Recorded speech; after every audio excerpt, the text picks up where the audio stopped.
guys, welcome back to another video. So today we are going to be working with more acrylic markers. The wonderful people at Ohuhu actually sent me the set of their new Waikiki, I believe that's how you say it, acrylic markers for me to test out and to show you guys.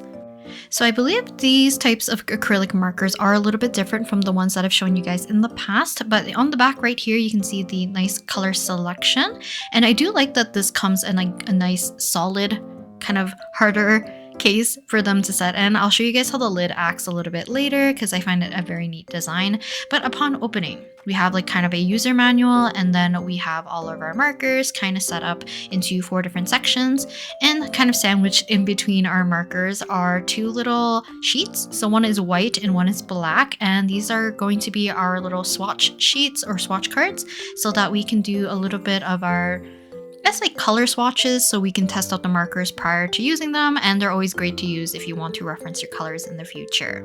I do like the fact that they include both a white and a black version so that you can see what the markers look like with the coverage on both a darker surface and the lighter surface, so you can kind of pick and choose to see how much, I guess, like coverage, as well as just seeing how the colors look while on each of the type of sheets.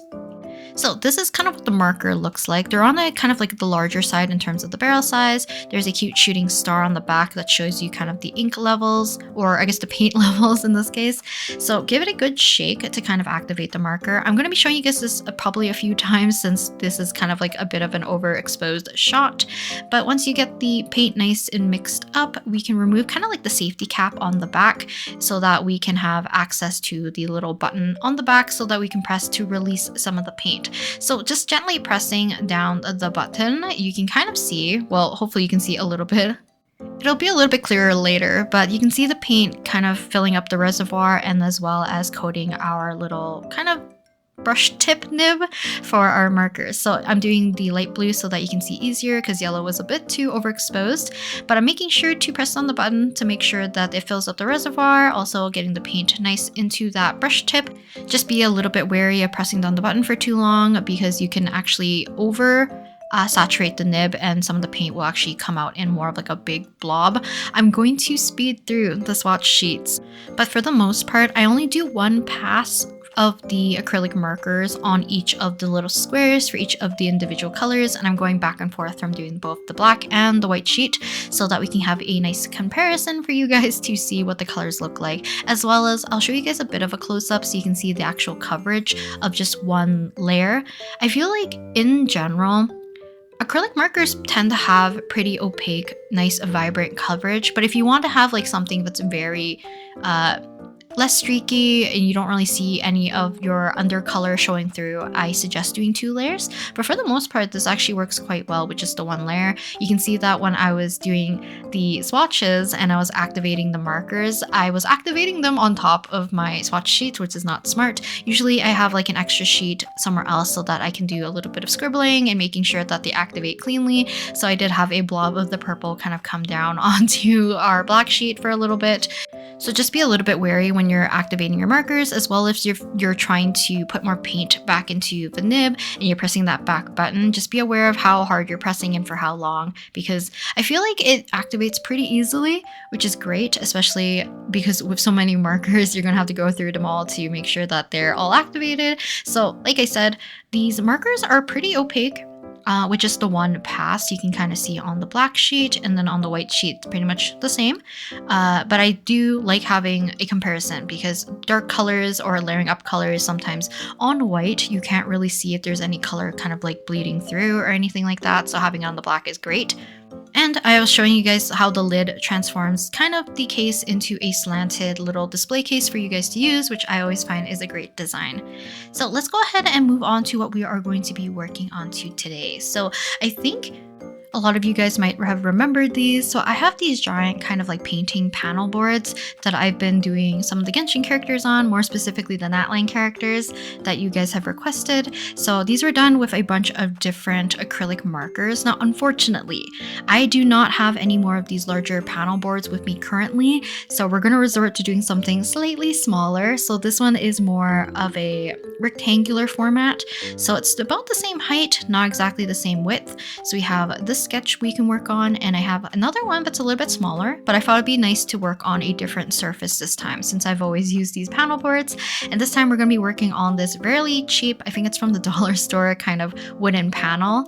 So yeah, these are kind of our two sketches that we are going to be working on. The blue one and the longer, larger one that's done in the light blue, we are going to be drawing Lowen, I think? Lowen from Genshin Impact, because I like his color scheme and him as a character in general very much intrigues me.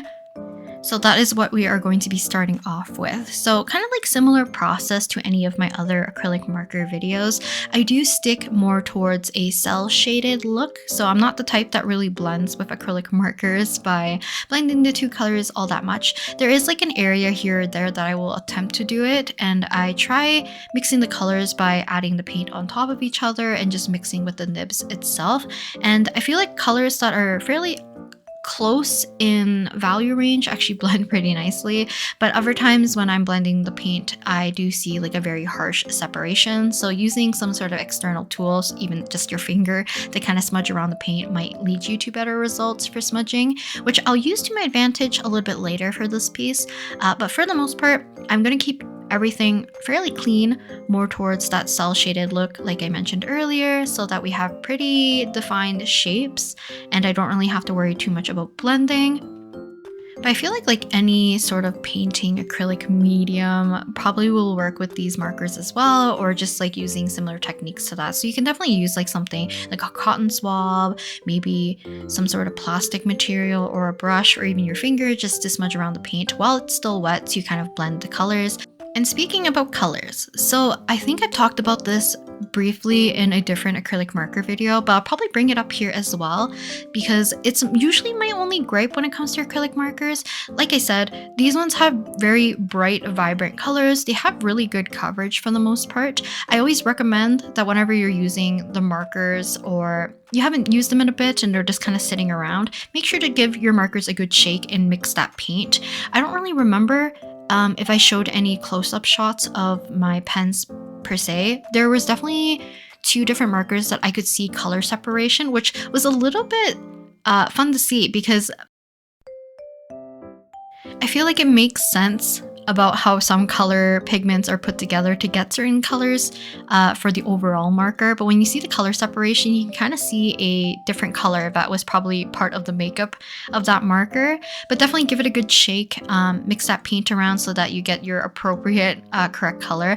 Also, because of the pumping mechanism for these types of acrylic markers, if you're doing larger areas and maybe you want to cover, like have bigger coverage, sometimes I do press the button a little bit longer so it does drip out a much more blobular type of paint so that I can kind of push it around the covered area a little bit more quickly. I did that a little bit in the hair as well as in the face, but mostly it's because it just makes things a little bit more even, I find at times. If your paint gets a little bit on the drier side and it's not as juicy, you can end up with some streaks and maybe not as like high enough coverage. So either doing a few layers or just making sure you're pressing down that button on the back and activating more paint to your brush tip from the reservoir, you can have a little bit more of higher coverage. So besides that little tangent, talking about the colors again. So I feel like a lot of acrylic marker sets in general have a very particular color range, which is not a bad thing. And I do typically like the color range that they have. There is just one downside, and the fact is that usually they don't carry a lot of darker colors. Now, you might be thinking like, oh, but why would that be a problem per se? So for me, I've noticed that the darker colors, if they do have anything that's like more out of the mid-tone range, it typically is a dark blue or a dark purple and then just straight up black. Sometimes you can get a dark brown and sometimes you can get a dark green. And my only problem is the fact that I like having a bit of softer line work, and I know something like acrylic paint or the type of art that a lot of people like to use for these types of marker tend to be very pop art, very bright, very colorful. So having black line work or black outlines make all the other colors that are very vibrant and kind of more into that light to mid-tone color pop, right? And it looks absolutely great. And I definitely want to try using these acrylic markers on a darker surface and just have a fun either illustration or some sort of scene that we can utilize the dark background alongside with these very bright colors could be a very fun idea to do. But if you're kind of like me and you want something a little bit softer and you don't want everything to have dark black lines, you're limited to the color selection that they give you, unless you're using like outside materials, obviously, which you definitely can. But for me, I find that majority of the sets that I do get, like I said, have the same dark colors. So dark blue, dark purple, maybe dark brown, maybe dark green. So it is limited, but it is usable. And like I said, I know the reason why they typically stay kind of within that color range. And I do like the fact that they will always give you a black and a white. I think it is very much a staple for these types of sets because you want whites either to clean things up, maybe you want bright highlights or anything like that. You can also use it to mix with other colors, which is something I would like to explore with in the future. I could definitely mix some of the mid-tone-ish colors maybe with the black or some of the darker colors to get more of a bridge between both mid-tone and our dark color, or like our darkest value together, which could be fun to do as well, just to experiment. But just like straight out of the box, your color limitations is definitely more skewed towards the light to mid-tone colors. And like I said, there is more of a reason for why the color palette tends to lean towards that, because it's more geared towards kind of like that very vibrant, very poppy, kind of bright, colorful look. And it does suit very, very well with a nice dark black kind of like outline. And I feel like the fun kind of like bright colors are just fun to use regardless. So Lohan in general, I feel like his outfit, I definitely had the colors for the most part. They can kind of like interchange a little bit here and there, but his hair is nowhere near this bright. So I tried my best to occasionally use kind of like one of the light blues to knock back our very vibrant kind of light bluish green color, because his hair is kind of more like a metally green. It's not quite bronzy. I don't know how to describe his hair color per se. It's like a cool, muted green-blue color. If you know the Pokemon kind of like Bronzong, it's almost that kind of color with a little bit more of like an earthier green undertone, if that makes sense. Or Frio from Nijisanji En as well, from By the Beat. His hair color is like very similar to that. So having him very bright like this, I definitely found it to have something necessary to be also very dark. So I knew right away that I was going to make his eye kind of like outlines or his eye lines dark. I wanted his glove to be present in the piece because it's also more towards like black and a dark blue, and having all these vibrant colors. I wanted something to feel more balanced by having the darker colors, which I am going to run into a different problem because of how bold the black is. I'm going to have some areas that might feel too underwhelming, so I'm going to need to push those areas even more to make sure that everything overall looks a little bit more balanced as well. But otherwise, if I did not add the black and I stuck with kind of more of a blue and purple kind of look for the lines, I actually really liked how the hair turned out. So I started off with kind of our bluish light green color first, and then I started adding shadows with a slightly darker version, which is more towards like that turquoise kind of mint seafoamy green color. And then after that, I planned out the highlights with a yellow. And as we gradually get lighter and lighter, I don't cover the same spots as largely, so that we can have a little bit of a hierarchy and have some areas not be like entirely consumed by the same color. So when I was adding white for the highlights, I didn't want to cover all of the yellow that I placed down. Where I was adding the yellow, I didn't want to cover the green. And then as I was working with the light blue, I didn't want to cover up too much of like all of the green that I had laid down, and then kind of increasingly getting darker and darker. We're getting smaller and smaller sections so that I can have all the colors still appear nicely all together and hopefully not cover every color that I was using because it feels a little redundant. But I think at this point I was quite pleased with how he was looking, but I knew right away that I didn't want to make this too heavily on the blue side. So we are going to add some red. Now, if you know anything about Lohan, I'm going to call him Lohan. I actually don't know how his name is pronounced per se. He's not exactly our cutesy, calm, gentlemanly kind of type, even though I feel like a lot of people thought he was going to be more soft-spoken, kind of cool, maybe not exactly the type that he ended up being. So I think he's more like deranged rabbit, unhinged rabbit, or bunny. So I forget why he's associated with the bunny motif. I don't know if it's his constellation, but a lot of people call him like a bunny or a rabbit. But he's a little bit, has murderous intent, maybe. He likes fighting, he likes bloodshed a little bit, I feel like. So I wanted to kind of include that as a juxtaposition against our very bright kind of green color we had going on for his hair. So I ended up using the same method where I overfilled the kind of pigment flowing from the tip and letting it drip onto our canvas here, and then I started spreading it around. I'm using my fingers to also spread it around so it looks a little bit more like smeared blood instead.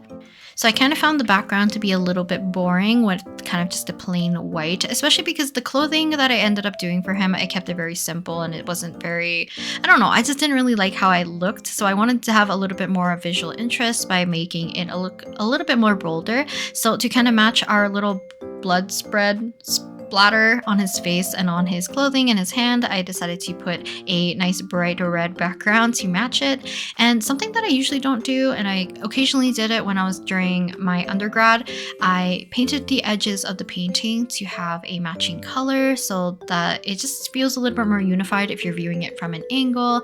And this is kind of the finished piece, or so I thought. So instead of leaving it at this point, I mentioned earlier that I felt like the black, I wanted to have a little bit more contrast with the brighter colors, but unfortunately, because of the black outlines that I did in his clothing and his glove being so bright in your face, his head and hair just felt a little bit out of place. So I ended up going back in and doing an outline, and because I've already done an outline with the blue, it's not really necessary for me to add the black everywhere to outline everything. I can already see like majority of the shapes and the shadows and just the form of the hair.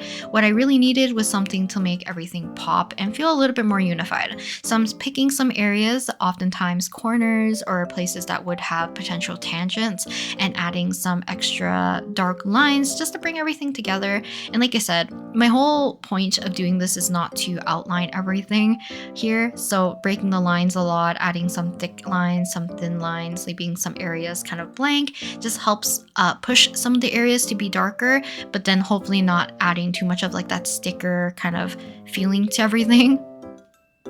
But I think that's low end done. So we are going to be moving on to our little wooden board here, which I ended up making of is Albinox from Nijisanji En, because it's been a while since I've drawn him and I thought it'd be fun to try my best to use as many markers as I could in the set. So as I was emptying out the markers one by one, or let me put it this way. Every time I used a marker on Lohan, it kind of just remained on my desk. I usually don't put them back into the box right away because I know I might come back and use the same color over and over again, so it's just easier for me to keep it on my desk. There was a blatant amount of a certain color, and I looked at like my previous drawings that I'd done with acrylic markers. I don't use a lot of like brown and orange as much, other than probably the one that I did of Kachina, I think. I lean towards like blue and green, as well as using more of like purples or turquoise, I guess, because those are typically my favorite colors. So because of that, I knew that Albin leans a little bit more towards like brown and orange, but I didn't really want to do his normal outfit because it's a lot of black instead, which would have been fine, but I wanted something a little bit more of like a cozy feel. So I ended up going with, I believe, his third outfit. I think it's his third outfit. So first outfit is his default. Second outfit I think was supposed to be like airport fashion, which I still like that outfit as well. It would have fit for this concept as well because the color palette is on much more on the lighter side. It's very warm. It's kind of like brown and white, I believe, which is very similar to this one. So ended up doing his third outfit, which is very much cozy. Added like the little teddy bear character that he ended up having as well. It's just like a cute touch, and I feel like characters or anything that's very cartoony definitely fits kind of like that acrylic marker look, especially if you have like the thicker bold lines. So I was very pleased with this one to a certain extent. There is going to be a few things we're going to have to fiddle with, and something I could have corrected probably early on as well.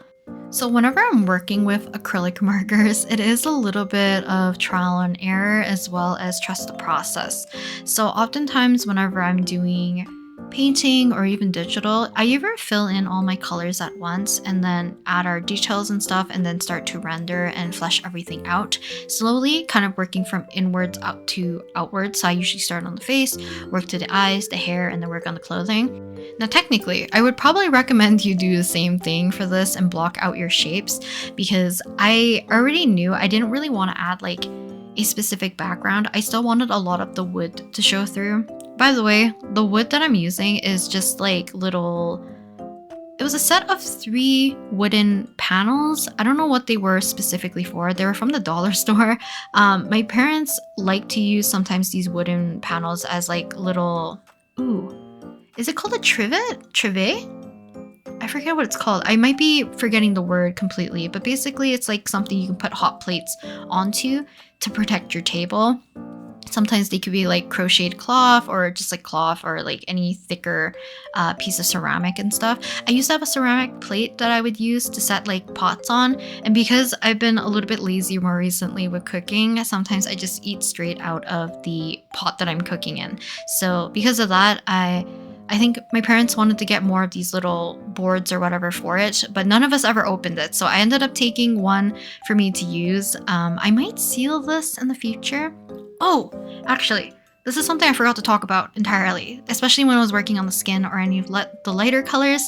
So when working on like wood or anything that's like has a very porous surface, if you don't want the surface to suck out so much paint out of your paint markers, I highly recommend priming your surface with either acrylic paint or like a primer of some sort. So I should have whipped out my Ohuhu acrylic paint earlier and did a pass, but a part of me knew that I wanted to leave the wood to be like fully exposed. Now there is something called gesso that a lot of people use to, obviously it's kind of like that white layer on pre-made canvases. And I remember back when I was in my uni days, I was learning about, there's something called clear gesso, which would have been cool to use if you have something like a wood panel that you want to use and you want that wood grain to still pop through visually. So I wish I had something like that, but one reason I didn't end up using the acrylic paint to kind of act as a barrier on the very first surface is mostly because I was not sure if I was going to add a background or if I wanted the wood grain to pop through. So because I did not add a barrier layer of any sort, a lot of my paint, especially for the lighter colors like the face and the white of his outfit, I had to go over several times because it would sink and seep through the wood and then leave a very kind of like hazier look. So it was never really like an opaque layer. I think the face took me 3 to 4 layers until it got to a point where I feel like it covered enough of the wood so that it looked bold and bright enough, but also I wasn't seeing like a weird hazy brownish beige color from the wood. And it was kind of the same thing for the white. I know on the camera you won't be able to see very much of a difference. It's probably going to look very vibrant after like the second pass, but a lot of the darker colors ended up just going one pass, like the brown for the bear and Albin's hair. I feel like it worked quite well. I only did one pass for the stripes in the background because I didn't need them to be super vibrant anyways either. So just a reminder, if you want to save a little bit of paint from your markers, I highly recommend if you're painting on a surface that is not as porous, I guess like not as porous as something like wood, where it's going to continually suck out moisture for a long time until you can build up enough layers to the point where you're painting on paint basically, and it's no longer being absorbed directly into the board.